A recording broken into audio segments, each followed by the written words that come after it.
الحياة قد تنقلب بك بلحظة، بمكالمة هاتف، بنتيجة تحليل، بخطوة خاطئة في الشارع، بمقابلة شخص، بكلمة أو بموقف.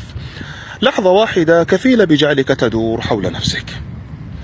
مهما كانت مخططاتك، ترتيباتك، تأميناتك، الحياة كل يوم تخبرنا أنه لا يوجد فيها ضمان غير إيمانك بربك، حيث لا قوتك ولا علمك ولا فهمك ولا أحبابا توهمت إخلاصهم ولا أموالك ستنفعك أمام لحظة من هذه اللحظات.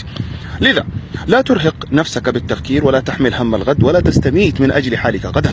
لا أحد يعرف ماذا تحمل معها اللحظات القادمة، فأرح بالك وارمي كل الأفكار والهموم والقلق خلف ظهرك، وتوكل على الله، وهو يصلح بحكمته حياتك ويطفئ بلطفه قلقك. اللهم إني أعوذ بك من زوال نعمتك وتحول عافيتك وفجاءة نقمتك وجميع سخطك. وقل دائما اللهم تولني فيمن توليت. سلام عليكم.